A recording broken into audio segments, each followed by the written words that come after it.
आपने कभी सोचा है कि भारत जैसे देश में जहां हर चीज का रिकॉर्ड रखा जाता है, वहां पिछले 14 साल से यह तक साफ नहीं है कि देश में असल में कितने लोग रहते हैं। यह कोई छोटी लापरवाही नहीं है। इसी एक फैसले से तय होता है कि आपके इलाके में स्कूल बनेगा या नहीं, अस्पताल मिलेगा या नहीं, और सरकार की योजनाएं आप तक पहुंचेंगी या नहीं। लेकिन इसके बावजूद भारत की सबसे जरूरी प्रक्रिया जनगणना सालों से नहीं हो रही। सरकार कहती है सब कंट्रोल में है। तो फिर सवाल ये है, अगर सब ठीक है तो जनगणना क्यों नहीं?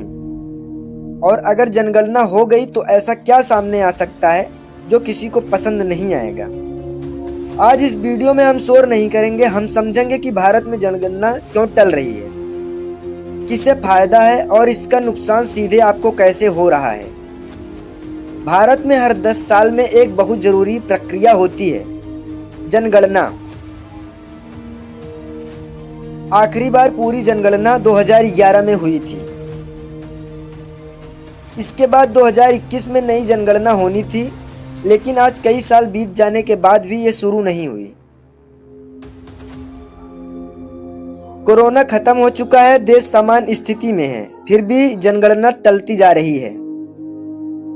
सरकार की तरफ से कहा जाता है कि कोरोना तैयारी और डिजिटल सिस्टम की वजह से देरी हो रही, लेकिन दूसरी तरफ विपक्ष, नीति विशेषज्ञ और सामाजिक संगठन कुछ और सवाल खड़ा करते हैं।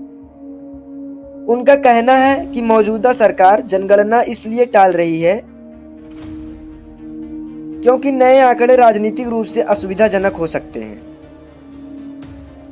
जनगणना के बाद लोकसभा सीटों का परिसीमन होता है, यानी किस राज्य की कितनी सीटें होंगी और किसकी राजनीतिक ताकत बढ़ेगी और किसकी घटेगी।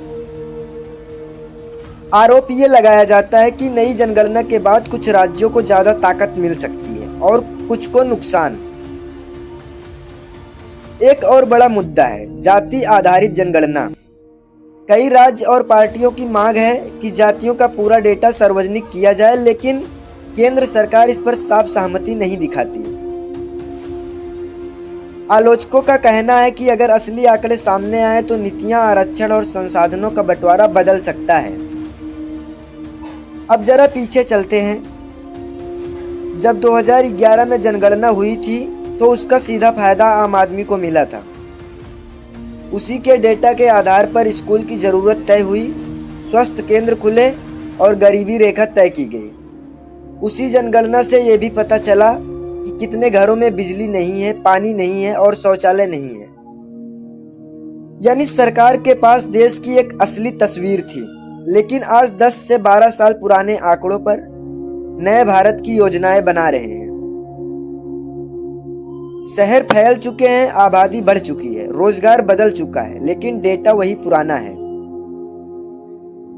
इसलिए आलोचक कहते हैं कि जनगणना का टलना सिर्फ देरी नहीं बल्कि पारदर्शिता और जवाबदेही का सवाल है। अब फैसला आपको करना है, क्या यह सिर्फ तकनीकी देरी है या फिर जानबूझकर एक जरूरी प्रक्रिया को आगे नहीं बढ़ाया जा रहा।